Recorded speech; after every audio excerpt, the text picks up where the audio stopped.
Yep, I just made both of you screen share enabled. So, Okay, I'll go ahead and share. Oh my goodness, I thought I was ready. Let's see if I can. Okay, are you seeing my great big logo? Yes. Great. Okay. Well, I want to thank this group first. We know, though, from a distance, we know that your collaboration and your hard work is making a real difference for our producers. So thank you for that. And I just kind of strung together a series of images to try to show you what the last 2 years have been like on site for us at the farmers market. So this is just a brief introduction. We are the Maple Grove Farmers Market. We're an initiative of the city of Maple Grove. And this is a little slide from our annual sponsor appeal, just to give you a sense of our presence and scope in this community. We're about 45 vendors each week. We are a weekday market, as are many of the markets that are hosted by local government here in the Twin Cities. Thursday is our day. We welcomed 41,000 adult shoppers in 2021. That's a rebound from 2020 when we counted every single shopper, not just adults, and we estimated about 40,000 over the course of our year. The rest is just some blah blah about our marketing and communications efforts, but that gives you a sense of kind of where we fall in the size of markets.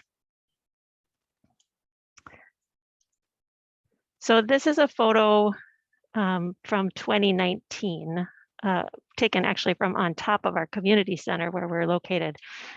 And you can see that the market is busy. We are located in a parking lot here at the community center. And under our normal operations, the only areas that we close off are these vehicle access points, and that's for safety. We don't normally have one designated entry point. So customers flow in over, if you could see over to the far right, we have a large customer parking area. So most folks come in from the north or from the far right in your picture.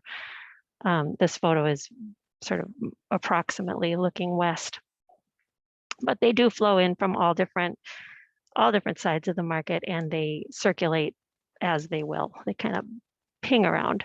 So this is kind of a normal pre-COVID photo for us. And this is after the zombie apocalypse. This is our very first outdoor market that we hosted in April 2020. Thanks to the leadership of this group and the MFMA and many others, we missed only one farmers market through this whole COVID period, and that was late March 2020, when everything had just shut down. But we quickly pivoted and hosted the 2 markets for April 2020 that we had planned indoors. We hosted them outside.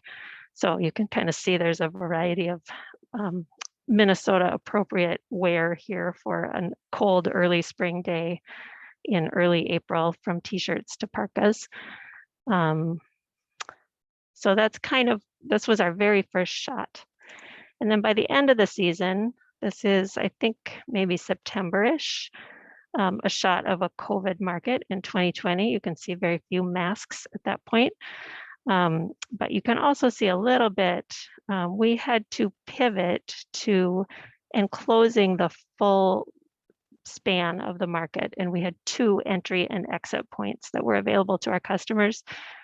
We kept continual counts of the customers in the market to stay under that 250 customer mark.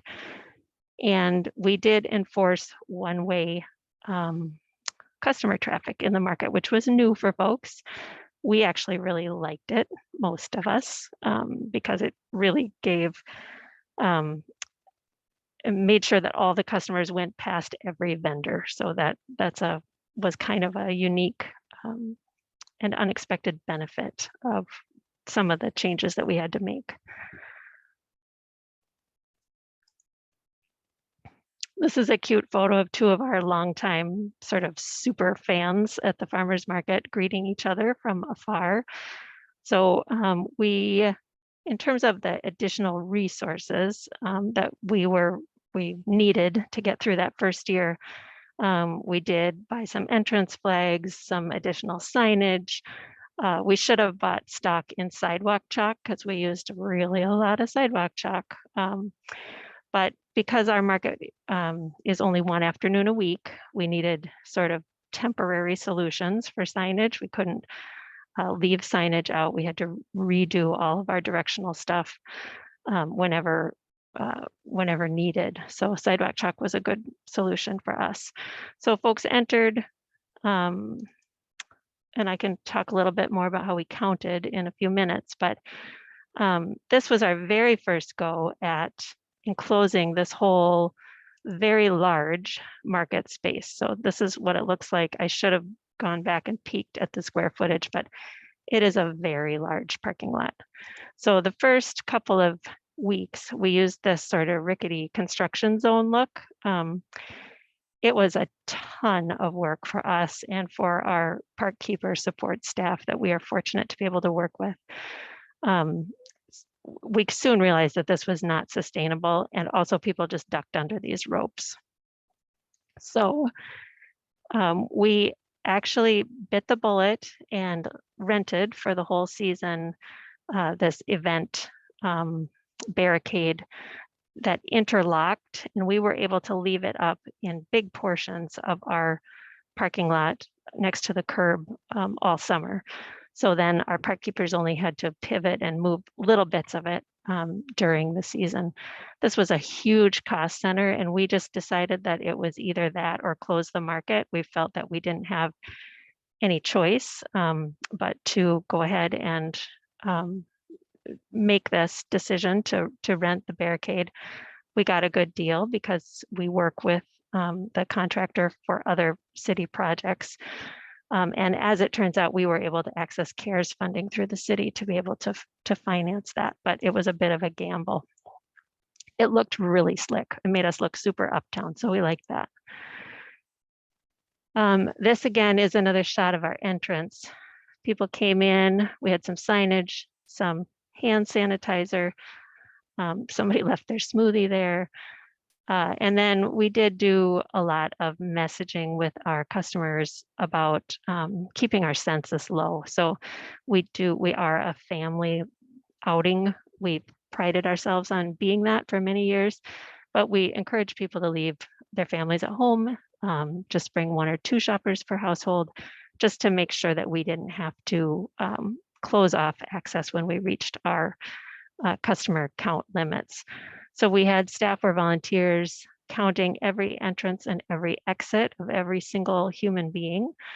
And we logged those every 10 to 15 minutes in a spreadsheet that would then give us our net number of shoppers who were in the market. I think we had to create a waiting line on 3 dates. So it wasn't too bad, and people were pretty accommodating. They were pretty kind about that. Normally we rely on tight spacing and kind of narrow aisles to create a customer experience that feels very high energy and very welcoming and cheerful. We have a fantastic farmers market community, very, very cheerful, very upbeat people. Obviously, we could not do that. So our spacing left at least a full parking space in between each vendor tent. And then we had to utilize some portable stanchions and some other strategies to keep people from cutting between the vendor tents. So we did what we could with sidewalk chalk and signs and other strategies to try to welcome people. Vendors were asked to pivot as well to make some changes, including this brilliant idea that I think originated with the St. Paul Farmers Market to just put an extra vendor table in front of their display in order to guarantee that 6-foot distancing.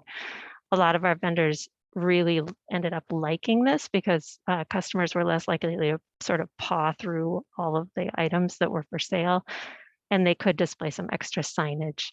So we created some of these and gave them to our vendors, how to shop the farmers market, a guide to social distancing back when that was a novel concept for all of us. We also had to make some changes in terms of our dedicated sponsors. Our market is fortunate to receive its staffing support and many other good things from the city of Maple Grove. But we do work extensively to create sponsor agreements with businesses and organizations within the city that help us to run special programming at the market. So these sponsors had been slated to support our live music programming, which runs every week at the market.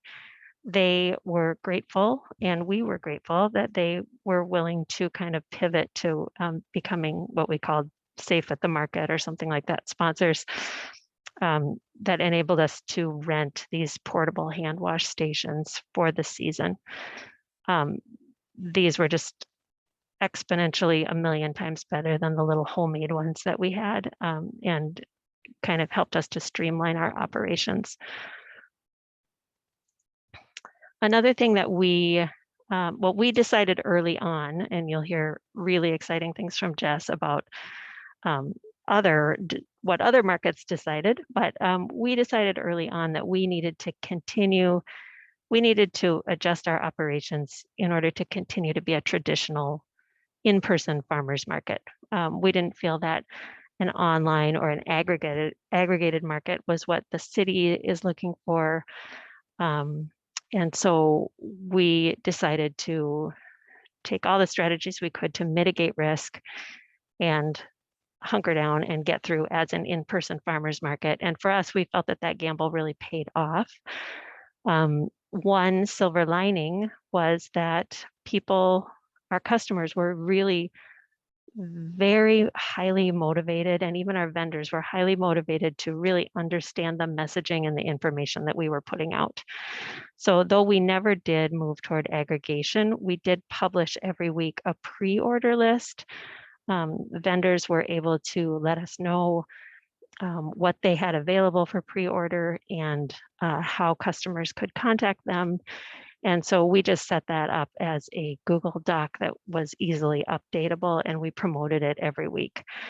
Customers could then go directly to their favorite vendors, pre-order for easy, quick pickup at the market.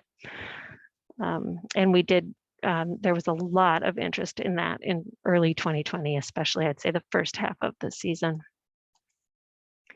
So this is another example of just one of the signboards we needed to create at various times during the 2020 season. Sampling was allowed or not allowed, eating was allowed or not allowed. And so we just kept a close eye on that with the help of this group and the MFMA.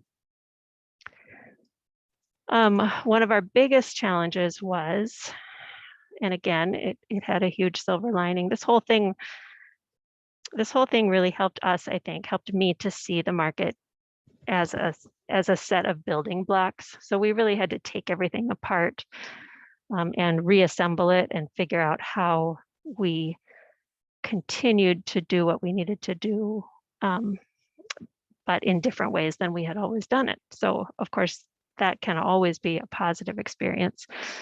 It did involve quite a bit of change and required us to just to work really hard at communications with all of our stakeholders. So this is actually a photo of the entry to our temporary indoor farmers market space that we used in the fall and again in the spring of 2020 and 2021. Our traditional home is here at the Maple Grove Community Center, which was closed due to the 2020 COVID surge. And so we were able to use this local retail space that was very big, very airy, very sparkly, but it required us to reprogram our shoppers to come someplace different, to find us there in a different place, park in a different place. Vendors were not in the same order they had always been in. People get very attached to their habits. So in the fall, we continued to host markets on Thursdays. In the spring, we actually had to move to Sundays because that was the only day that was available. So then not only were we in a new place, we were in a new day and time slot, which blew a lot of people's minds. So really required us to become better communicators. And then of course, when we moved back here, we had to do it all over again because we had started to work with new customers who had never found us here before. And then we had to convince them to follow us to the community center. So this is a photo from our wonderful volunteer photographer who actually took most of these photos that you're seeing today. And it represents how I felt about 2021 at the farmer's market. If 2020 was difficult, at least we had the advantage of novelty, I think, and of people feeling grateful that we were still there. Markets had, I think, a huge advantage in that we were kind of the only game in town. So eating healthy, eating locally, cooking more, that's always on everybody's sort of good resolution list. But people really actually got down to doing it when all of their kids' activities were canceled and they were officed from home. And it just felt really good, so we were kind of a feel-good outlet for people in 2020, even with all the changes we had to make. But in 2021, everything was open again with an added layer of stress, uncertainty, confusion.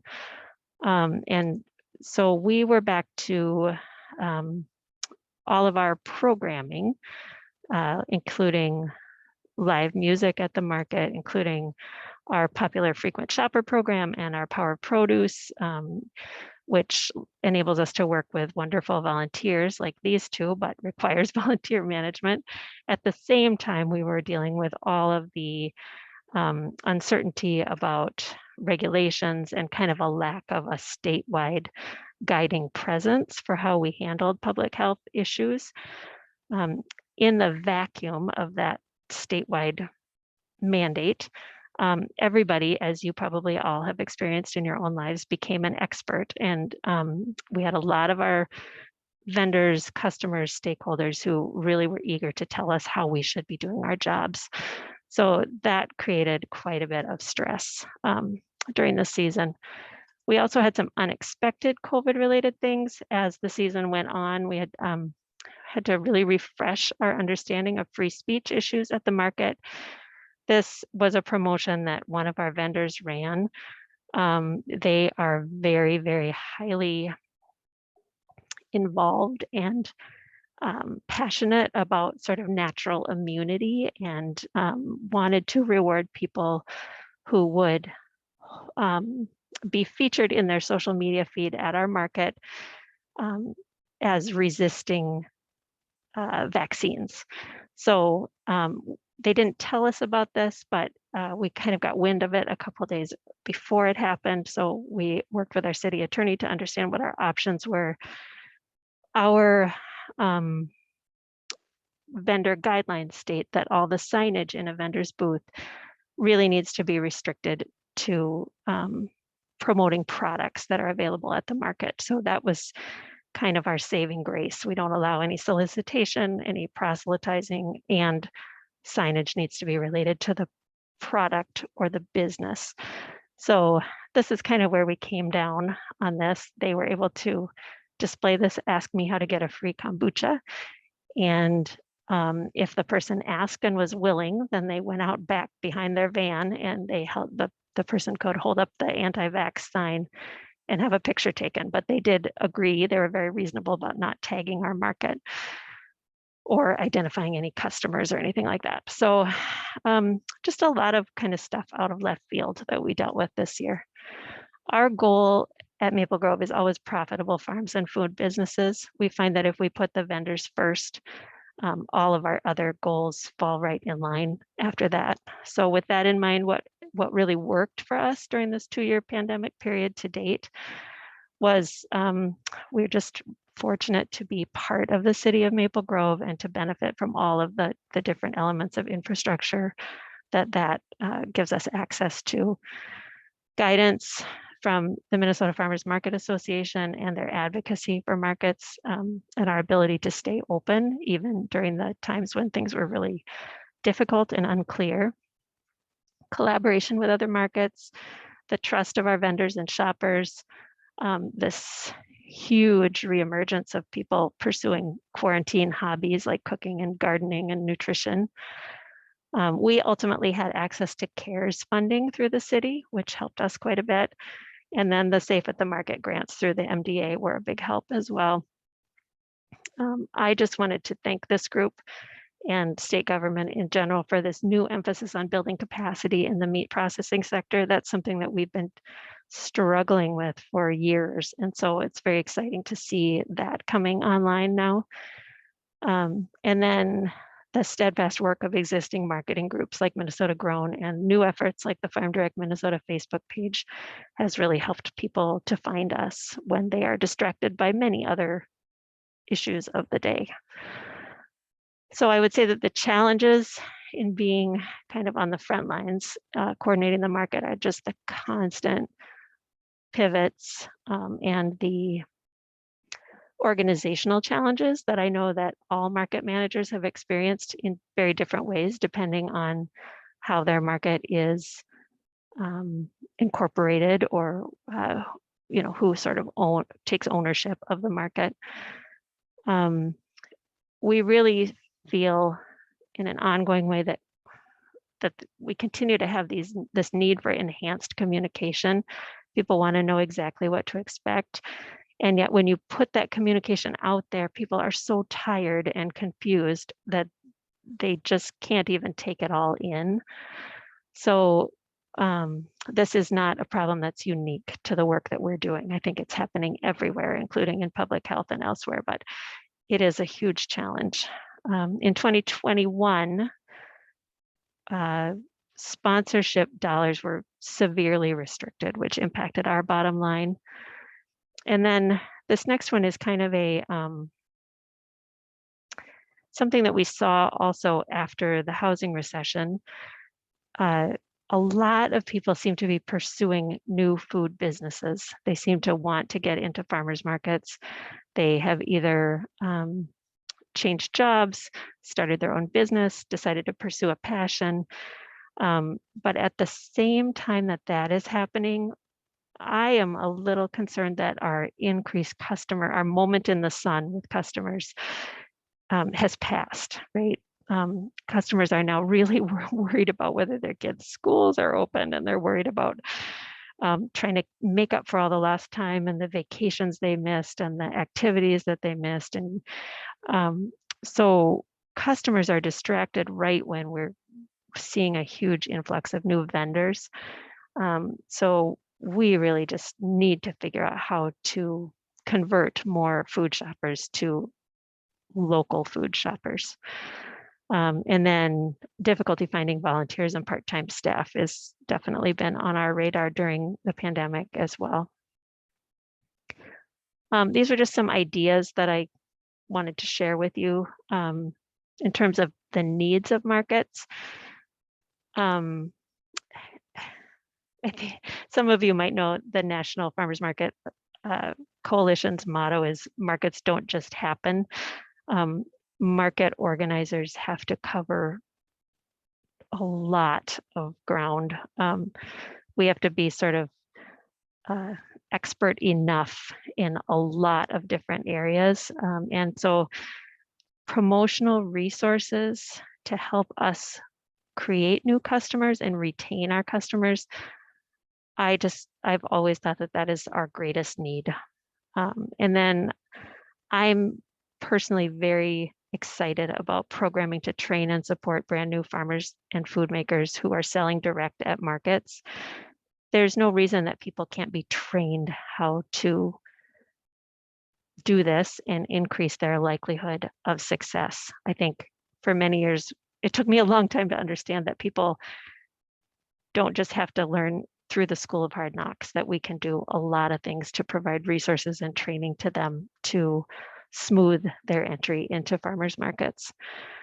And then the tools and streamlining of regulatory and licensing standards have been really helpful. It's just in my time over these last 14 or so seasons in markets, it's become more and more transparent, easier for us to understand, easier for us to access the records of our vendors so that we know that they're appropriately licensed. And I know that this group has had a lot to do with that. And that is my report from the front lines. So I think we were going to take questions later, but thank you for this opportunity. Kirsten, that was great. Thank you. We're going to go right to Jess, and then we'll take questions from the two of them when Jess is done with Rochester's. Okay, let me figure out how to unshare my screen. I think I can just take it over. Can you all hear me? Yes. Okay, we're gonna try and share this screen. Oh, yay, good Does job. that work?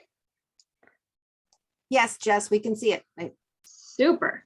Yeah, I'm gonna run this just like Kirsten did from this view mode, but you can pause me if you're having any trouble seeing anything. So anyway, my name is Jess Joyce. I'm presenting, this is gonna be the very early response compared to Kirsten gave a 2-year perspective over 2020 and 2021. And this presentation is really about our pivot response in just those first few weeks that COVID took over the world as we know it. And then the thanks for this project goes to the Farmers Market Hub project, who Jane and Kathy have been a long time involved in, and I think there are other folks on the call who are responsible for this coming into being as well. So for some context for the Rochester Farmers Market, we are a vendor-owned association, so we're organized as a nonprofit that's run by the independent businesses, a board of directors. Throughout the year, the market is made up of over 100 small businesses, but we shift fairly heavily in the winter season to an indoor farmers market. So that's the picture you can see here on this slide. When I was running this market in early 2020, that indoor market had between 28 to 30 vendors every week. Every vendor brought home a gross of about 400 to 1,400 at each market. I was the only full-time staff person. So I was full-time, I was salaried. And then I had 2 or 3 staff that worked with me on weekends and a variety of volunteers that were in and out at these markets. So again, this is that the feel we were trying to cultivate of a bustling commercial space that we really needed to reevaluate in those first couple weeks.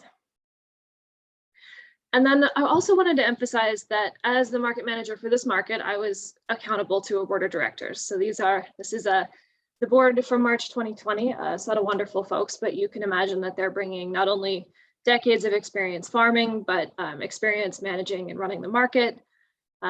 This photo was taken right after we decided in February 2020 to relocate our summer farmers market to a new location. So a big exciting time. And I guess I also wanted to give these folks credit because as the market manager, you're this nexus of all of the independent businesses that make up your market, the customer base that's coming out, and then all of the relevant authorities. So when we started to get new information very rapidly, I had to go to this group of people and we had to make decisions quickly.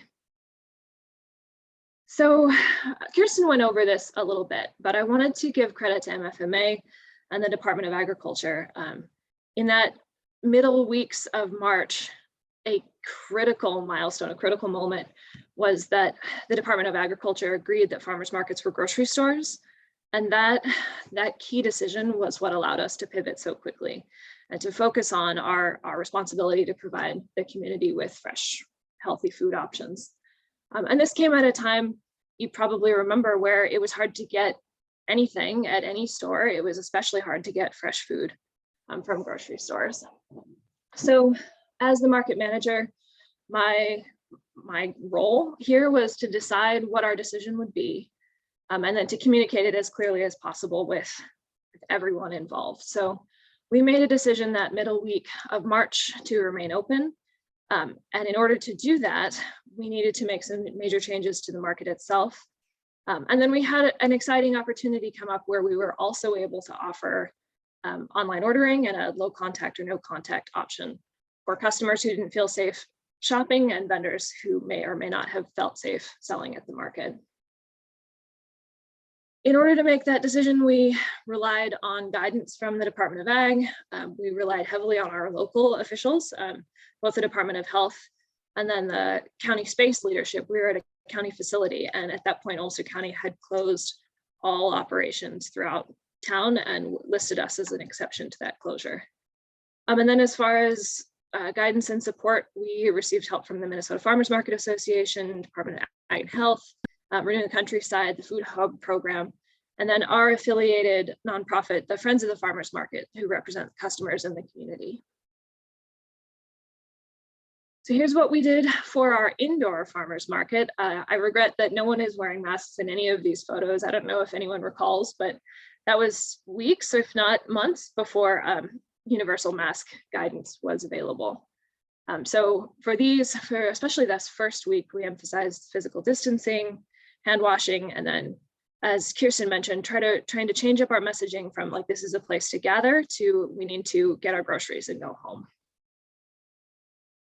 Another cool collaboration, we reached out to the medical school here in town who had closed their doors as students were working from home.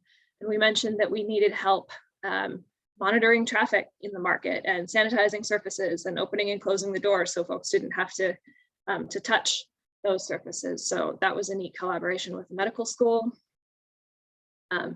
Here's a nice picture that shows the one quality hand wash station that we had. That's the gray one in the back, compared to the homemade ones. We had volunteers step up and put together, I think, 8 to 10 hand wash stations in the first week so that we would have a place to sanitize. And then on the right in this photo is our staff booth. I don't know, I'm sure most of you are aware that farmers markets support or can support the SNAP programs, folks who are using those benefits, and also offer a matching market bucks. So early on, there was some concern that we shouldn't be using a token system and wouldn't be able to offer that service. But I believe we were able to maintain the SNAP market bucks program all the way through. So that's my couple of slides on our indoor market and staying open the first week. And then just a quick summary of the online ordering system. So this project was a wonderful brainchild that came out of a project we'd been involved with the Farmers Market Hub project for a few years, to use the market as an aggregator of farmers' products. So that Farmers Market Food Hub project was supported by a USDA specialty crop block grant, and some of the organizations I've mentioned before. The way that it works economically is that farmers list their products in on an aggregation platform in any kind of area where they can list products and list a price. Then there's a markup applied to that price, which is passed on to the consumer. So that was the way our hub was set up. The market was licensed through the Department of Ag as a food handler. And the farmers were all setting their own prices, their own quantities for the products that were listed. Another benefit to this setup is that we could use the existing market time and space. Our biggest resource limitations had to do with setup and staffing and all of the pre-work and post-work that went into using this system. We were fortunate to have an online platform available. This was through the Hub program. So we were using a platform called Local Line, which was a subscription service. It was actually fairly astonishing to reach out. I sent an email to our vendor list of 100 vendors and asked them if they'd be interested in trying a pilot of this online store. And the response I got back from that in the first few weeks of the pandemic was enormous. So we were onboarding vendors, we were directing customers to this new store, we were figuring out how to put photos on the online platform. And all of that was able to come to life, I think, in like 10 days before our first day open. So the next is just a few series of photos of those first few weeks of the indoor market. This program perpetuated throughout 2020. But we needed a way for customers to access a drive-through space. We converted about a third of the market into tables where we were laying out customer orders. We needed to ensure traceability of products. So there was a numbering system for vendors to label their products and that to end up in customer baskets. We got sponsors to offer bags to put the product in. We were changing the rules or learning new rules for how things should be packaged in that first week. There's Brett, who's on the call directing traffic. We, as Kirsten mentioned, customers did an amazing job of reading the communication we sent out. We needed customers to know their order number, and if they were concerned about sharing airspace or wanted a truly no contact drop off, they could display their order number with their car window closed as they came up. This is the little army of volunteers. We needed those first few weeks to direct traffic and acquire orders and keep things clean and sanitized, and just keep track of the number of orders that we received. There's a customer showing us that she read her email and had her order number ready. Another photo of some volunteers collecting the orders. It was never perfect. We would do this throughout the day, and then we'd end up at the end of the market calling phone numbers like, hey, we mixed up an order. Can we drop it off at your house? So it was an amazing amount of collaboration and creativity that went into kicking this off. Cold storage. I heard a couple folks on the call who could probably give me many lessons in the requirements for safe cold storage of food. That was another thing we had to figure out. And then of course the market needed to be licensed. We needed policies in place. We needed to worry about insurance. We needed a new accounting system. So there were lots of challenges associated with it, but I just wanted to share a couple questions that we asked our customers. Most of the folks who participated in this program were already regular customers of the market. The majority of them, a vast majority, said that they would not have shopped at the market if this option wasn't available. And then 98% said that they would try it again. So in those first few weeks, it was an amazingly successful system. And I think that there's some lessons learned here that could be useful to farmers markets in the future as well. There you go. That was my whirlwind tour. Thanks all. Jess, thank you very much. All right, you've heard from Maple Grove and Rochester on how they managed through COVID. Any questions for them?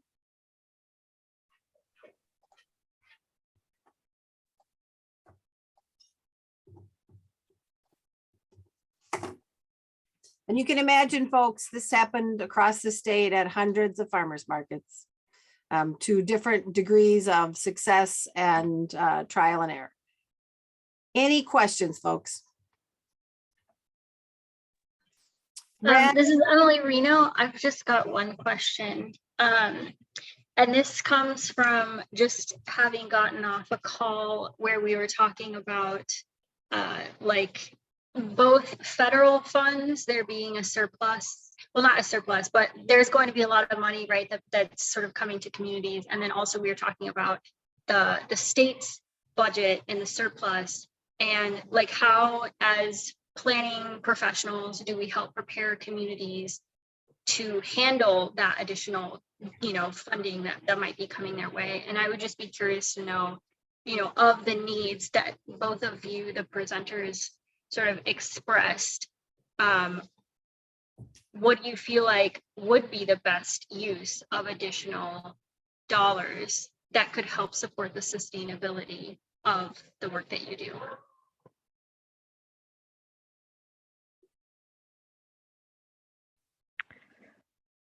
I can try to give an answer. I have only ever worked for the Maple Grove Farmers Market in my time with markets, and Maple Grove pays its staff, and I just cannot imagine sustaining a strong market without paid staff. So anything that funders or planners or influencers can do to plant seeds of the value of farmers markets I think especially with local and county government organizations, to have markets embedded at that level, it's not perfect, but it's pretty slick, and it really provides a great, healthy, inclusive way to support very small businesses. So I would say, from my standpoint, there just isn't any replacement for having the stability that comes with paid staff. I also want to echo the comment about stability. My experience running the market and acquiring funding for all sorts of things is that it's often easy to grant or to find a sponsor for short-term projects or quick things that are easy to acquire and display or that last, like the hand wash station. Those things are easy, but things that help us sustain staffing over time are so important.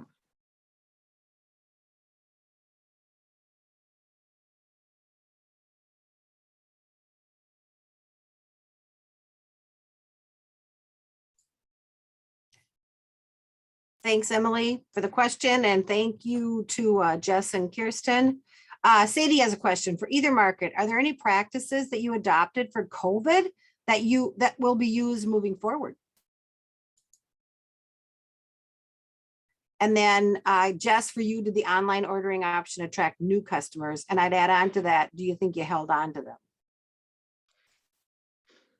So I can speak to the online ordering to some extent. So we actually did not find that was the case. And I think Kirsten did a good job of explaining why that could be. I think that farmers markets have, as part of their mission, the gathering of community. And so while the Rochester market's online option was very successful, I think one of the most successful in the state, that program only lasted about 18 months. And the reason that I think we ended up terminating it is that we needed to focus on that mission of gathering people together. And when we weren't able to find enough new customers who didn't also want to attend the in-person market, if that makes sense. So I think there's a lot of viability to the online option, but you would need to find those new customers and they would need to want to stick with the online option. Kirsten, yeah, what about any COVID practices that you're going to hang on to? Well, we will certainly always have soap and water hand wash stations on site. We should have always had a better solution for that, but now we do, so that's good. And I don't, I'm struggling to think of other specific strategies, but I will say I don't think we'll ever do anything the same again. I don't think we'll ever unlearn what we learned about, we really had to focus on providing detailed written information in advance to our vendors every week for a number of weeks, especially in 2020, to help them know what to expect. And that reduced the amount of friction on our farmers market days exponentially. So we do a lot more pre-organizing. I don't think we ever really were in a market that winged it, but in some ways, I guess we kind of did. So now I really see a successful market day is one where everybody knows what to expect when they get there, and that we are only handling problems that bubble up during the day, as they will when you're dealing with human creatures. So I think enhanced communications, enhanced focus on signage will both always be with us. Thank you. Any other questions? If not, Kirsten, Jess, thank you so much. And good